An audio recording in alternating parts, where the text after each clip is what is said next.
आप सभी बच्चों का स्वागत है। हमारा प्रयास आपके जीवन को शिक्षा के माध्यम से रोशन करना है। उन सभी दृष्टिबाधित बच्चों के लिए जो प्रवेश परीक्षा की तैयारी कर रहे हैं, उनके लिए सामान्य ज्ञान से संबंधित पाठ्यक्रम को अपनी आवाज के माध्यम से आपके समक्ष रखने का प्रयास कर रहे हैं।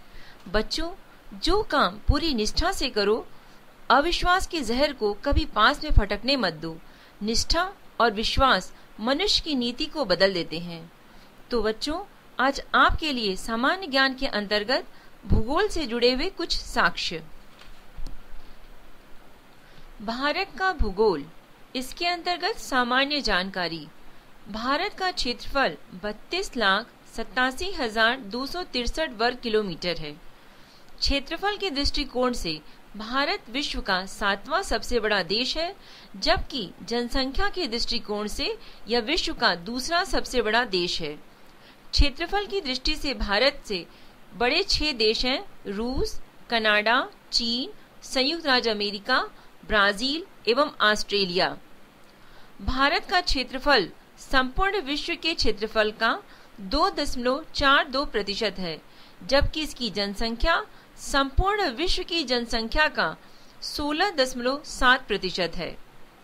जनसंख्या की दृष्टि से विश्व के 8 बड़े देश हैं: चीन, भारत, संयुक्त राज्य America, Indonesia, Brazil, Pakistan, Bangladesh एवं रूस। भारत का उत्तर से दक्षिण में विस्तार 3,214 किलोमीटर है और पूरब से पश्चिम में विस्तार 2,933 किलोमीटर है। भारत का सबसे दक्षिणी बिंदु जो है इंदिरा पॉइंट है। यह निकोबार द्वीप समूह में स्थित है। पहले इसका नाम पिगमिलियन पॉइंट था। यह भूमध्य रेखा से 876 किलोमीटर दूर है।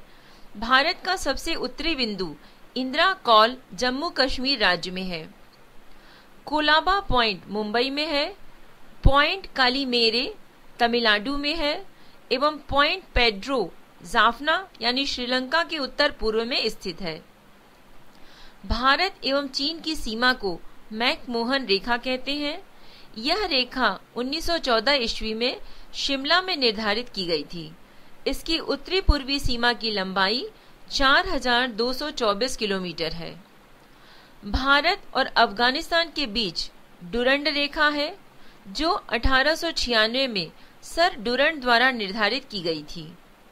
भारत एवं पाकिस्तान के बीच रेडक्लिफ रेखा है, जो 15 अगस्त 1947 को सर एम रेडक्लिफ के द्वारा निर्धारित की गई थी। दक्षिण में श्रीलंका भारत से पाक जलसंधि मन्नार की खाड़ी द्वारा अलग होता है। भारत का मानक समय इलाहाबाद के निकट मिर्जापुर से गुजरने वाली 82.5 डिग्री पूर्वी देशांतर रेखा को माना गया है, जो ग्रीनविच समय से 5.5 घंटा आगे है। कर्क रेखा लगभग भारत के मध्य से गुजरती है। यह निम्न राज्यों से होकर गुजरती है: राजस्थान, गुजरात, मध्य प्रदेश, छत्तीसगढ़, झारखंड, पश्चिम बंगाल, त्रिपुरा एवं मिजोरम। भारतीय राज्यों में गुजरात राज्य की तटरेखा सर्वाधिक लंबी है। इसके बाद आंध्र प्रदेश की तटरेखा लंबी है। भारत के 9 राज्य तटरेखा से लगे हुए हैं।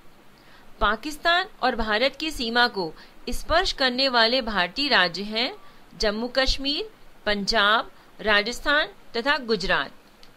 भारत एवं चीन की सीमा से सटे राज्य हैं जम्मू कश्मीर, हिमाचल प्रदेश, उत्तराखंड, सिक्किम तथा अरुणाचल प्रदेश। म्यांमार की सीमा को स्पर्श करने वाले भारतीय राज्य हैं अरुणाचल प्रदेश, नागालैंड, मणिपुर तथा मिजोरम। बांग्लादेश की सीमा से सटे भारतीय राज्य हैं मिजोरम, त्रिपुरा, असम, मेघालय एवं पश्चिम बंगाल।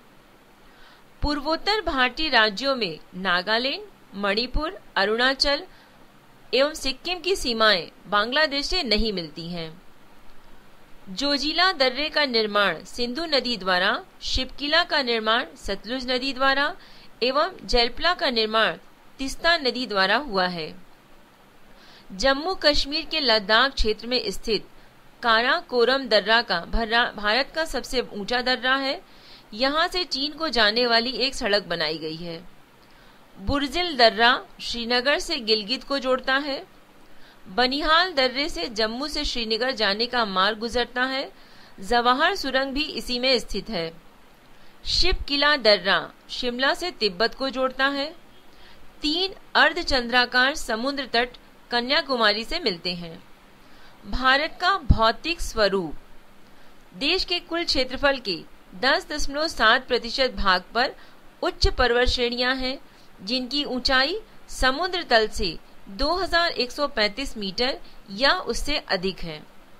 305 मीटर से 2135 मीटर की ऊंचाई वाली पहाड़ियां 18.6% भूभाग पर फैली हुई हैं। 43% भूभाग पर विस्तृत मैदान का विस्तार है। भूवैज्ञानिकों के मतानुसार जहां आज हिमालय पहाड़ है, वहां टिथिस नामक उथला समुद्र था। हिमालय की उत्पत्ति के संबंध में आधुनिक सिद्धांत प्लेट विवर्तनिकी है। अरावली की पहाड़ियां राजस्थान राज्य में है। यह सबसे पुरानी चट्टानों से बनी है। इस पहाड़ी की सबसे ऊंची चोटी माउंट आबू पर स्थित गुरु शिखर है। इसकी ऊंचाई 1722 मीटर है। अरावली के पश्चिम की ओर से माही एवं लूनी नदी निकलती है। लूनी नदी कच्छ के रण में गायब हो जाती है। अरावली के पूर्व की ओर बनास नदी निकलती है। मालवा का पठार मध्य प्रदेश तथा छत्तीसगढ़ राज्य में है। यह ज्वालामुखी चट्टानों का बना हुआ है। इससे चंबल और बेतवा नदी निकलती है। विंध्याचल का पठार झारखंड, उत्तर प्रदेश एवं छत्तीसगढ़ राज्य में है। यह परतदार चट्टानों का बना हुआ है। विंध्याचल पर्वतमाला उत्तर भारत को दक्षिण भारत से अलग करती है। मैकाल पठार छत्तीसगढ़ में है। मैकाल पहाड़ी का सर्वोच्च शिखर अमरकंटक है। यह पुरानी चट्टानों का बना एक ब्लॉक पर्वत है। इसके पश्चिम की ओर से नर्मदा नदी, उत्तर की ओर से सोन नदी और दक्षिण की तरफ से महानदी निकलती है। सतपुड़ा की पहाड़ियां मध्य प्रदेश राज्य में है। ये ज्वालामुखी चट्टानों से बनी हुई है। इनकी सबसे ऊंची चोटी धूपगढ़ी है, जो महादेव पर्वत पर स्थित है। इसके पूर्वी हिस्से से ताप्ती नदी निकलती है। दक्कन का पठार महाराष्ट्र राज्य में है। यह ज्वालामुखी विशाल चट्टानों का बना है। यह काली मिट्टी का क्षेत्र है। इसके पश्चिमी हिस्से में सह्याद्री की पहाड़ियां हैं। सह्याद्री की सबसे ऊंची चोटी कालसूबाई है। इस पठार के पूर्वी भाग को विदर्भ कहा जाता है।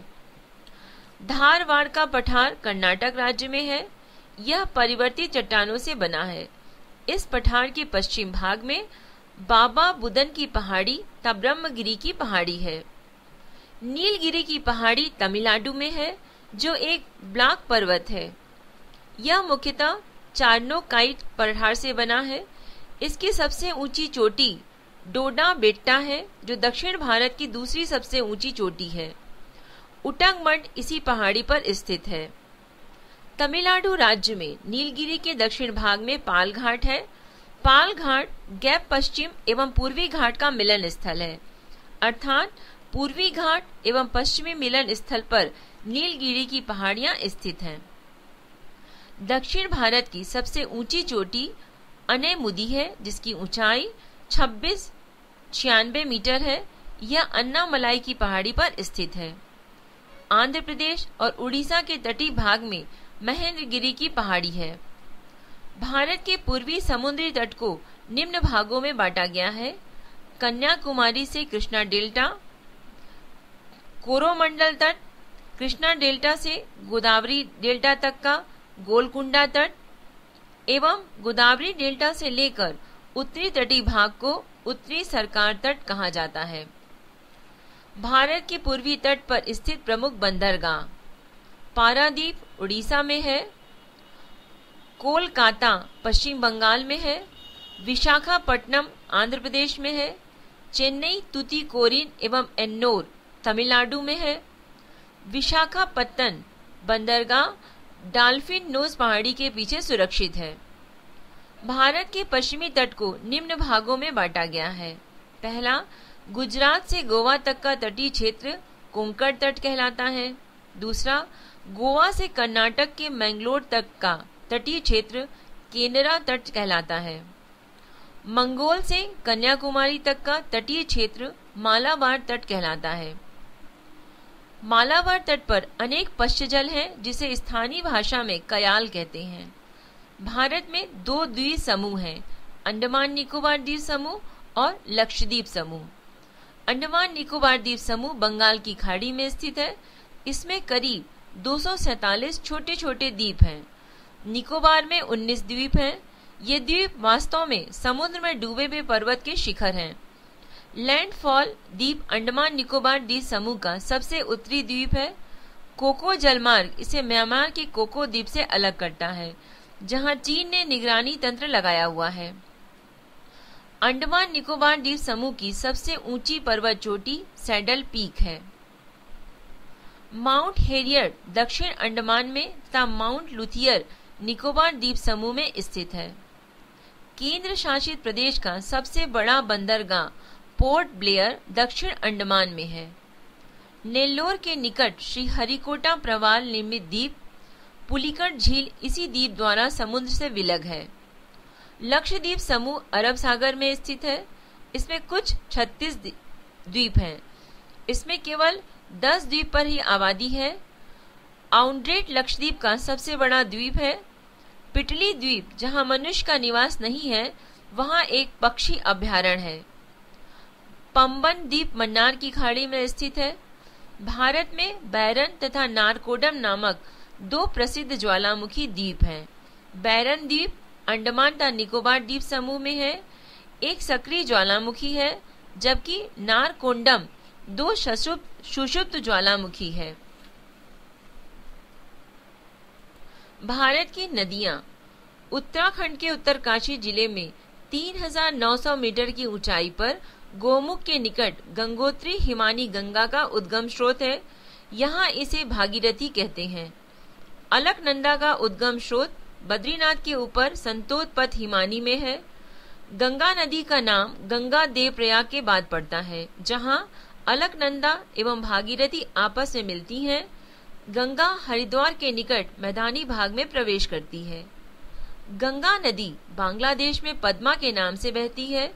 ब्रह्मपुत्र नदी बांग्लादेश में जमुना के नाम से बहती है और पावना के पूर्व गोलू डोघाट के पास पद्मा से मिलती है और इसकी सम्मिलित धारा को पद्मा कहते हैं।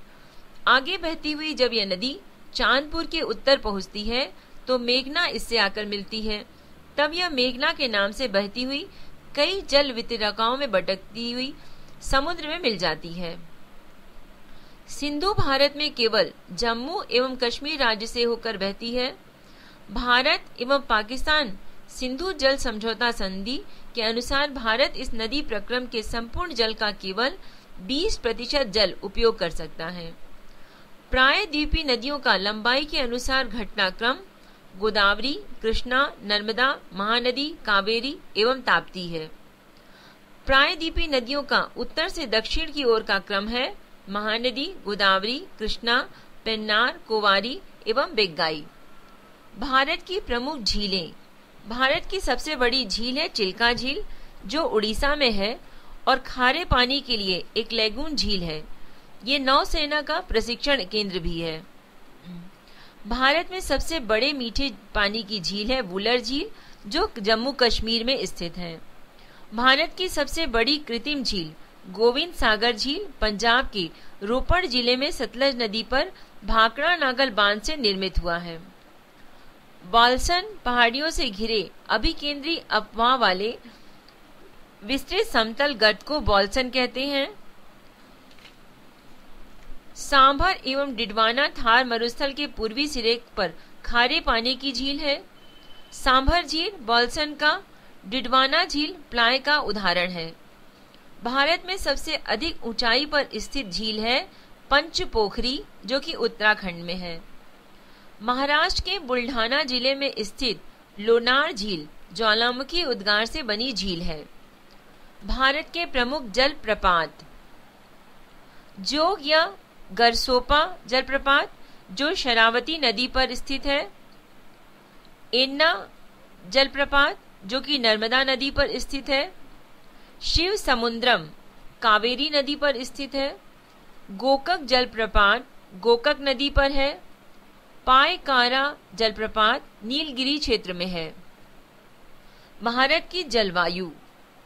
जलवायु किसी क्षेत्र में लंबे समय तक जो मौसम की स्थिति होती है उसे उस स्थान की जलवायु कहते हैं। भारत की जलवायु उष्णकटिबंधीय मानसूनी जलवायु है। मौसम किसी स्थान पर थोड़े समय की, जैसे एक दिन या एक सप्ताह की वायुमंडलीय अवस्थाओं को वहां का मौसम कहते हैं। भारतीय जलवायु को मानसून के अलावे प्रभावित करने वाले दो प्रमुख कारक हैं। पहला, उत्तर में हिमालय पर्वत, इसकी उपस्थिति के कारण मध्य एशिया से आने वाली शीतल हवाएं भारत में नहीं आ पाती हैं। दूसरा, दक्षिण में हिंद महासागर, इसकी उपस्थिति एवं भूमध्य रेखा की समीपता के कारण उष्णकटिबंधीय जलवायु अपने आदर्श स्वरूप में पाई जाती है। उत्तर भारत के मैदानी भागों में शीत ऋतु में वर्षा पश्चिम विक्षोभ या जेट स्ट्रीम के कारण होती है। जाड़े के दिनों में तमिलनाडु के तटों पर वर्षा लौटती हुई मानसून या उत्तरी पूर्वी मानसून के कारण होती है। ग्रीष्म ऋतु में असम एवं पश्चिम बंगाल राज्यों में तीव्र आर्द्र हवाएं चलने लगती हैं, जिनसे गरज के साथ वर्षा हो जाती है। इन हवाओं को पूर्वी भारत में नॉर्वेस्टर एवं बंगाल में काल बैशाखी के नाम से जाना जाता है। कर्नाटक में इसे चेरी ब्लास्म कहा जाता है, जो कॉफी की कृषि के लिए लाभदायक होता है। आम की फसल के लिए लाभदायक होने के कारण इसे दक्षिण भारत में आम्र वर्षा भी कहते हैं। उत्तर पश्चिम भारत के शुष्क भागों में ग्रीष्म ऋतु में चलने वाली गर्म एवं शुष्क हवाओं को लू कहा जाता है। वर्षा ऋतु में उत्तर पश्चिमी भारत तथा पाकिस्तान में उष्ण दाब का क्षेत्र बन जाता है, जिसे मानसून गर्त कहते हैं। भारत की प्रायद्वीपीय आकृति के कारण दक्षिण पश्चिम के मानसून दो शाखाओं में विभाजित हो जाते हैं, अरब सागर की शाखा, दूसरा बंगाल की खाड़ी की शाखा। गारो, खासी एवं जंतिया पहाड़ियों पर बंगाल की खाड़ी से आने वाली हवाएं दक्षिण पश्चिमी मानसून की शाखा हैं, अधिक वर्षा लाती हैं, जिसके कारण यहाँ स्थित मासीनराम यानी मेघालय में विश्व में सर्वाधिक वर्षा प्राप्त करने वाला स्थान है। मानसून की अरब शाखा तुलनात्मक रूप से अधिक शक्तिशाली होती है। दक्षिण पश्चिमी मानसून द्वारा लाए कुल आर्द्रता का 65% भाग अरब सागर से एवं 35% भाग बंगाल की खाड़ी से आता है। भारत की मिट्टी। मिट्टी के अध्ययन के विज्ञान को मृदा विज्ञान कहा जाता है। भारतीय अनुसंधान परिषद ने भारत की मिट्टियों को 8 भागों में विभाजित किया है। जलोढ़ मिट्टी, काली मिट्टी, लाल मिट्टी, लैटराइट मिट्टी, मरुस्थलीय मिट्टी, क्षारीय मिट्टी, पिटमय और जैव मिट्टी और वनीय मिट्टी। अब हम कुछ मिट्टियों के बारे में विस्तार से जानेंगे, जैसे जलोढ़ मिट्टी। जलोढ़ मिट्टी भारत के लगभग 22% क्षेत्रफल पर पाई जाती है। यह नदियों द्वारा लाई गई मिट्टी है। इस मिट्टी में पोटाश की बहुलता होती है, लेकिन नाइट्रोजन, फास्फोरस एवं ह्यूमरस की कमी होती है। जलोढ़ मिट्टी 2 प्रकार की होती है, बांगर और खादर। पुराने जलोढ़ मिट्टी को बांगर कहते हैं और नए जलोढ़ मिट्टी को खादर कहते हैं। जलोढ़ मिट्टी उर्वरता के दृष्टिकोण से काफी अच्छी मानी जाती है। इसमें धान, गेहूं, मक्का, तिलहन, दलहन, आलू आदि की फसलें उगाई जाती हैं। काली मिट्टी। काली मिट्टी का निर्माण बेसाल चट्टानों के टूटने से हुआ है।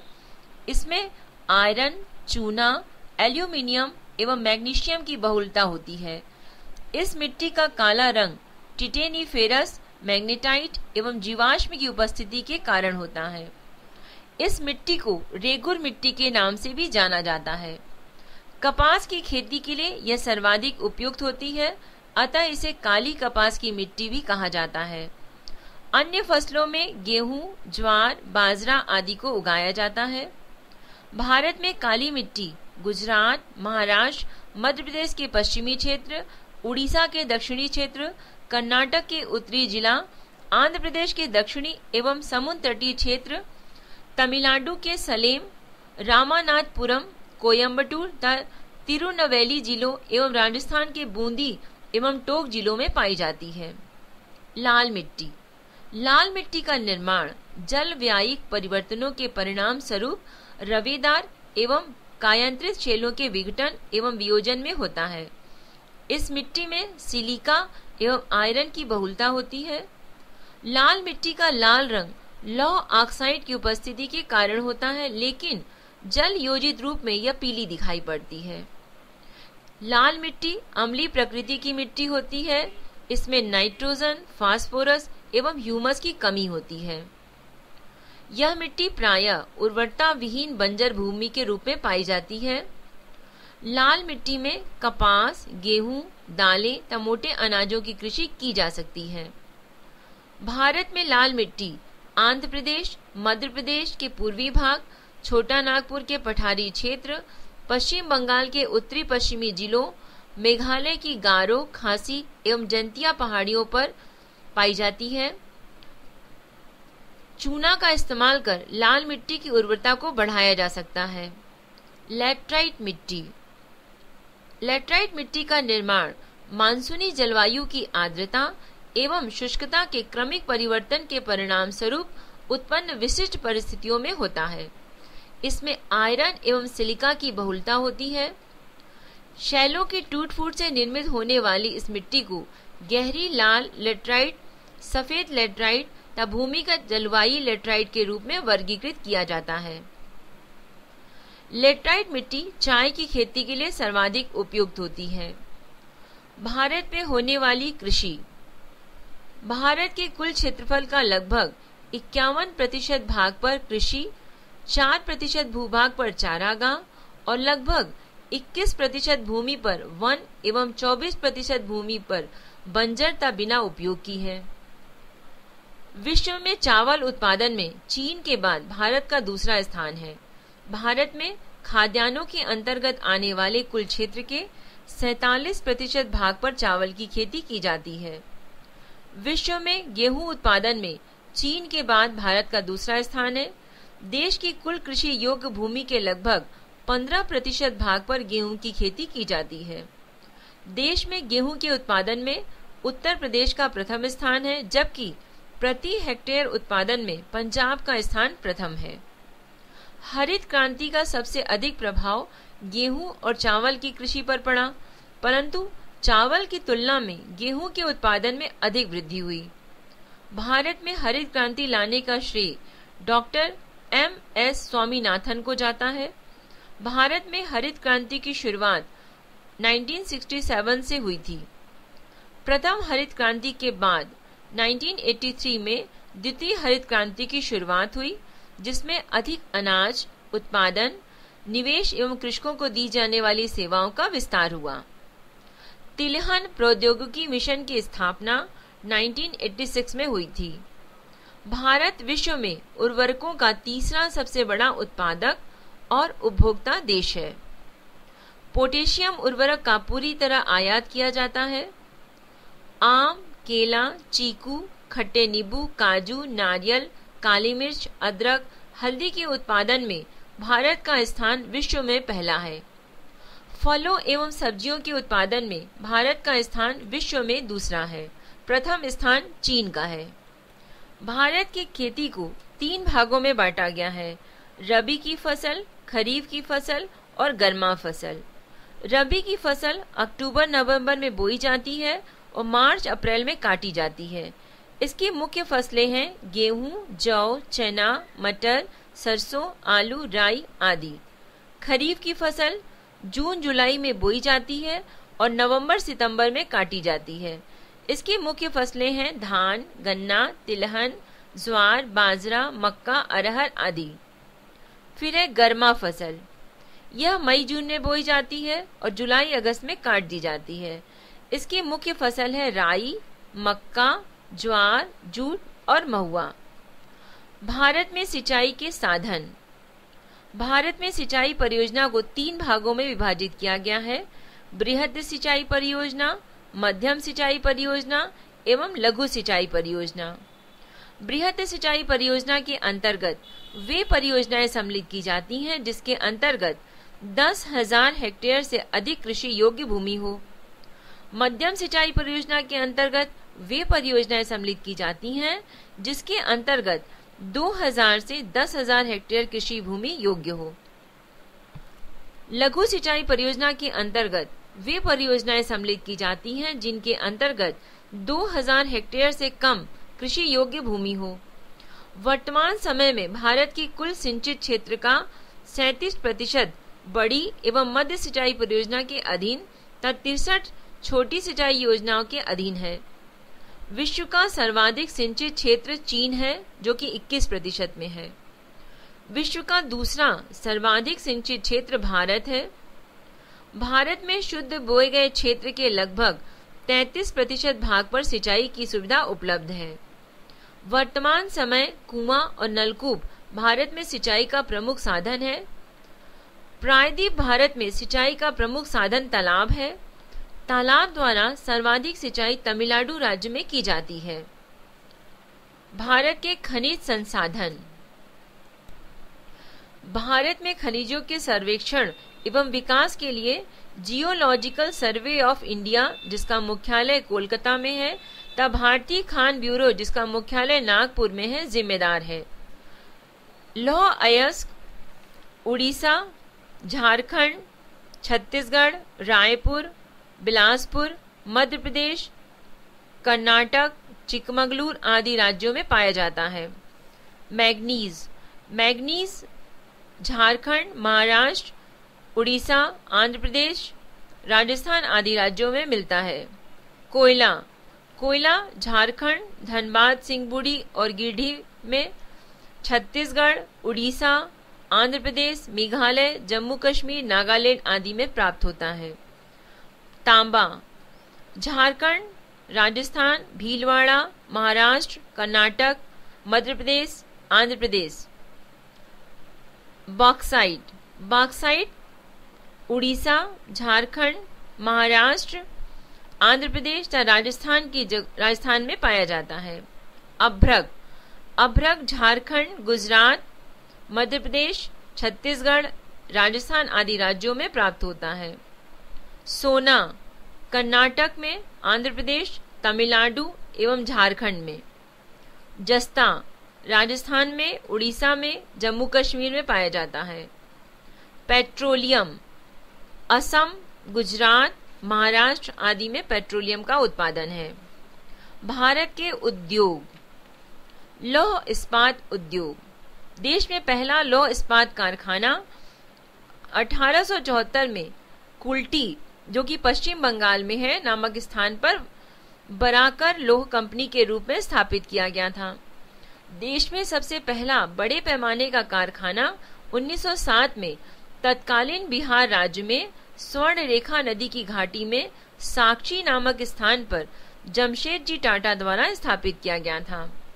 स्वतंत्रता के पूर्व स्थापित लौह इस्पात कारखाना भारतीय लौह इस्पात कंपनी, इसकी स्थापना 1908 में पश्चिम बंगाल की दामोदर नदी घाटी में हीरापुर नामक स्थान पर की गई थी।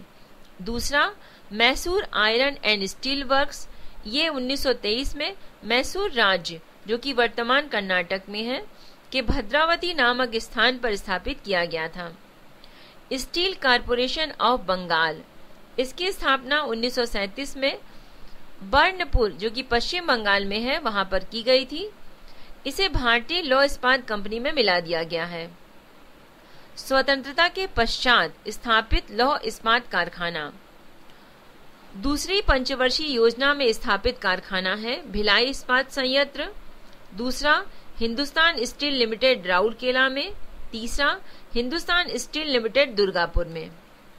तृतीय पंचवर्षीय योजना काल में स्थापित कारखाना बोकारो स्टील प्लांट। चौथी पंचवर्षीय योजना काल में स्थापित कारखाना सलेम इस्पात संयंत्र तमिलनाडु में। विशाखापट्टनम इस्पात संयंत्र आंध्र प्रदेश में। विजयनगर इस्पात संयंत्र कर्नाटक में। एल्यूमिनियम उद्योग भारत में एल्यूमिनियम का पहला कारखाना 1937 में पश्चिम बंगाल में आसनसोल के निकट जेके नगर में स्थापित किया गया था। हिंदुस्तान एल्यूमिनियम कारपोरेशन यानी हिंडाल्को की स्थापना तत्कालीन मध्य प्रदेश के कोरबा नामक स्थान पर की गई है। मद्रास एल्यूमिनियम कंपनी तमिलनाडु के मैट्टूर नामक स्थान पर स्थापित की गई। सूती वस्त्र उद्योग। आधुनिक ढंग से सूती वस्त्र की पहली मिल की स्थापना 1818 में कोलकाता के समीप फोर्ट ग्लास्टर में की गई थी, किंतु यह असफल रही। सबसे पहला सफल आधुनिक सूती कपड़ा कारखाना 1854 में बंबई के कवा सजी डावर द्वारा खोला गया, जिसमें 1856 ईस्वी से उत्पादन प्रारंभ हुआ। सूती वस्त्र उद्योग का सर्वाधिक केंद्रीकरण महाराष्ट्र एवं गुजरात राज्य में है। अन्य प्रमुख राज्य में पश्चिम बंगाल, मध्य प्रदेश, तमिलनाडु, आंध्र प्रदेश, केरल तथा उत्तर प्रदेश है। मुंबई को भारत के सूती वस्त्रों की राजधानी के उपनाम से जाना जाता है। कानपुर को उत्तर भारत का मैनचेस्टर कहा जाता है। अहमदाबाद को भारत का बोस्टन कहा जाता है। जूट उद्योग। सोने का रेशा नाम से मशहूर जूट के रेशों से सामानों का निर्माण करने में भारत का विश्व में प्रथम स्थान है। इसका पहला कारखाना कोलकाता के समीप रिश्रा नामक में 1859 में लगाया गया था। भारतीय जूट निगम की स्थापना 1971 में जूट के आयात निर्यात एवं आंतरिक बाजार की देखभाल के लिए की गई थी। भारत संपूर्ण विश्व के 35% जूट के सामानों का निर्माण करता था। चीनी उद्योग। यह उद्योग मुख्यतः उत्तर प्रदेश, महाराष्ट्र, बिहार, तमिलनाडु, मध्य प्रदेश, आंध्र प्रदेश, पंजाब, हरियाणा व पश्चिम बंगाल एवं राजस्थान राज्य में है। सीमेंट उद्योग। विश्व में सबसे पहले आधुनिक रूप से सीमेंट का निर्माण 1824 में ब्रिटेन के पोर्टलैंड नामक स्थान पर किया गया था। भारत के आधुनिक ढंग से सीमेंट बनाने का पहला कारखाना 1904 में मद्रास में लगाया गया, जो असफल रहा। मद्रास के कारखाने के बाद 1912 की अवधि में इंडियन सीमेंट कंपनी की लिमिटेड द्वारा गुजरात के पोरबंदर नामक स्थान पर कारखाने की स्थापना की गई, जिसमें 1914 से उत्पादन प्रारंभ हुआ। एसोसिएट सीमेंट कंपनी लिमिटेड की स्थापना 1934 में की गई थी। राजस्थान भारत का सबसे बड़ा सीमेंट उत्पादक राज्य है। कागज उद्योग। आधुनिक ढंग से भारत में कागज का पहला कारखाना 1716 में मद्रास के समीप ट्रंकवार नामक स्थान पर डॉक्टर विलियम कोर द्वारा स्थापित किया गया, जो कि असफल रहा। कागज का पहला सफल कारखाना 1879 में लखनऊ में लगाया गया। पश्चिम बंगाल भारत का सबसे बड़ा कागज उत्पादक राज्य है। रासायनिक उर्वरक उद्योग। ऐतिहासिक रूप से देश में सुपर फास्फेट उर्वरक का पहला कारखाना 1906 में तमिलनाडु के रानीपेट नामक स्थान पर स्थापित किया गया था।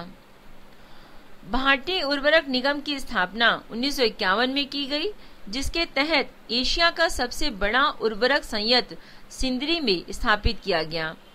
भारत विश्व का तीसरा सबसे बड़ा रासायनिक उर्वरक उत्पादक एवं उपभोक्ता है।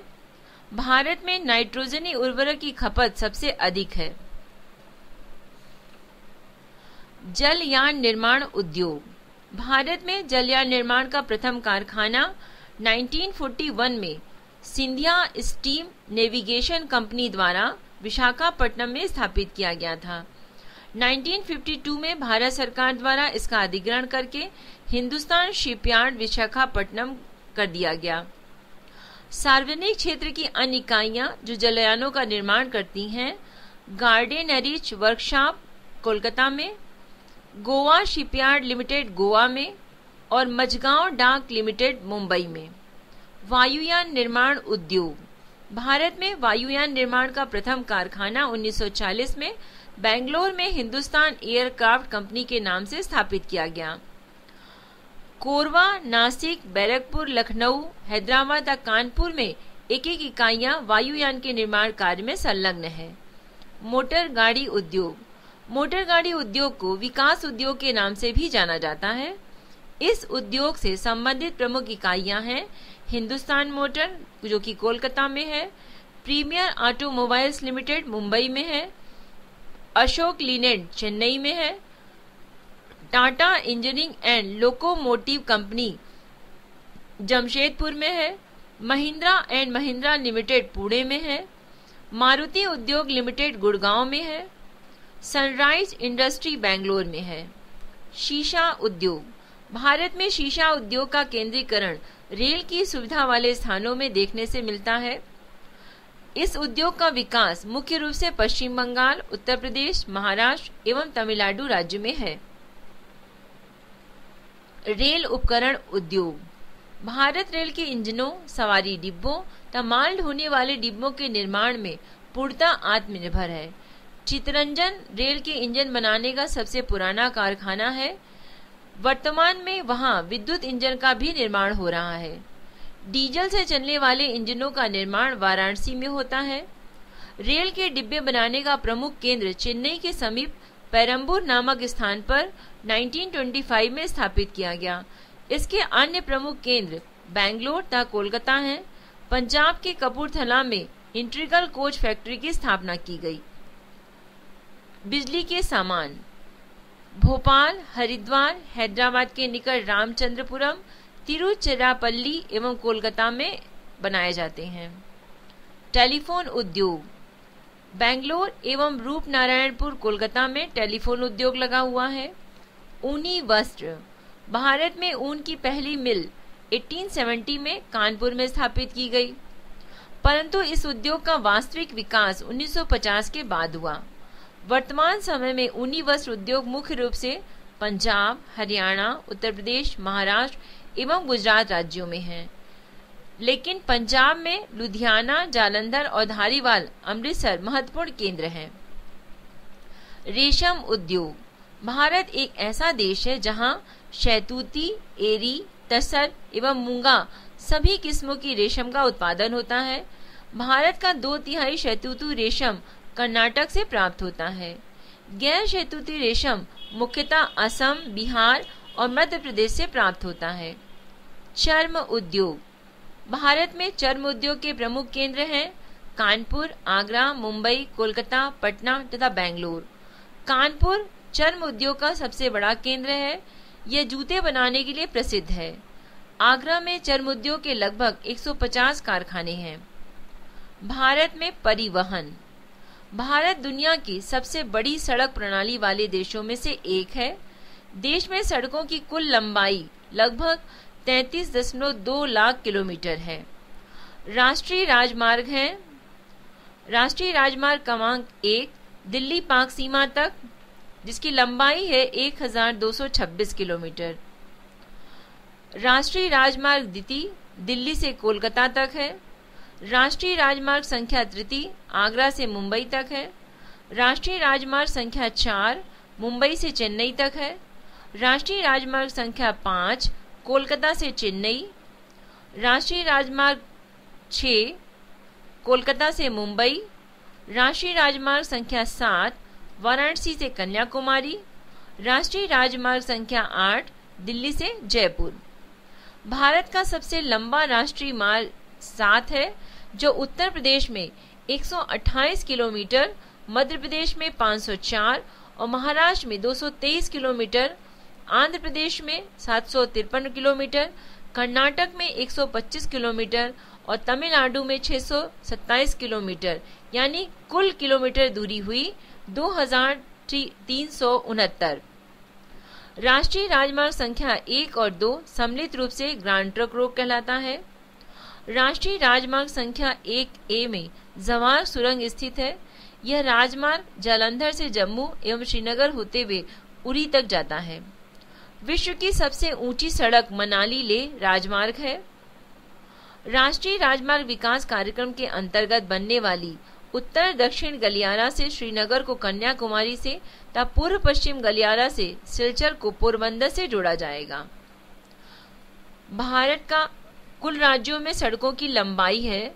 बिहार में है सड़कों की लंबाई 32,998, मध्य प्रदेश में है 28,620, महाराष्ट्र में है 2,71,684, उड़ीसा में 86,929 और उत्तर प्रदेश में 1,48,303।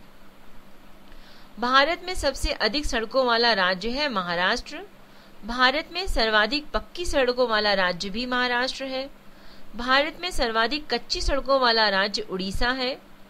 भारत में सड़कों का सर्वाधिक घनत्व गोवा है तो सबसे कम जम्मू कश्मीर में है।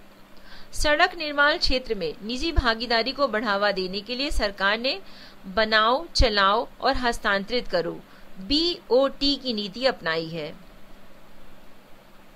प्रधानमंत्री ग्राम सड़क योजना के अंतर्गत 500 की आबादी वाले सभी गांवों को 12 सड़कों से जोड़ना है।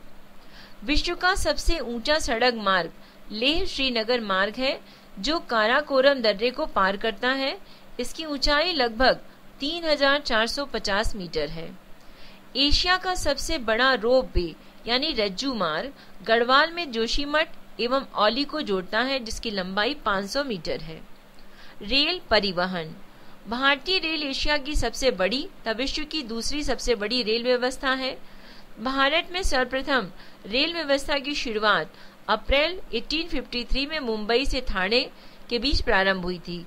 विश्व की सबसे पहली रेलगाड़ी 1825 में लिवरपूल से मैनचेस्टर के बीच चली थी।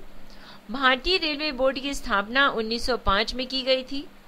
रेल वित्त को वर्ष 1924-25 के बाद एटवर्थ कमेटी की सिफारिश पर सामान्य राजस्व अलग कर दिया गया था। भारतीय रेल का राष्ट्रीयकरण 1950 में हुआ। भूमिगत मेट्रो रेल की सुविधा कोलकाता एवं दिल्ली में है। इसकी शुरुआत 24 अक्टूबर 1984 को कोलकाता में हुई। भारतीय रेल प्रशासन तथा प्रबंध की जिम्मेवारी रेलवे बोर्ड पर है।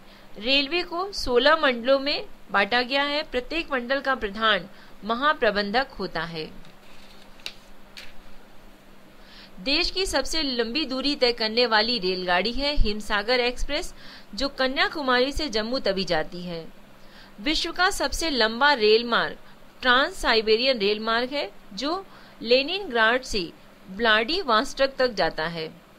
भारतीय रेल व्यवस्था में 31 मार्च 2007 तक कुल 63,327 किलोमीटर लंबा रेल मार्ग बिछा हुआ था।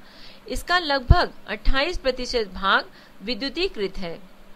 प्रथम बिजली से चलने वाली गाड़ी डेक्कन क्वीन थी जो बंबई एवं पुणे के मध्य चली थी। कोंकण रेलवे महाराष्ट्र के रोहा से प्रारंभ होकर गोवा के मुदगांव तक जाती है। इसकी कुल लंबाई 7,060 किलोमीटर है। कोलकाता मेट्रो रेल सेवा 1972 में बनी।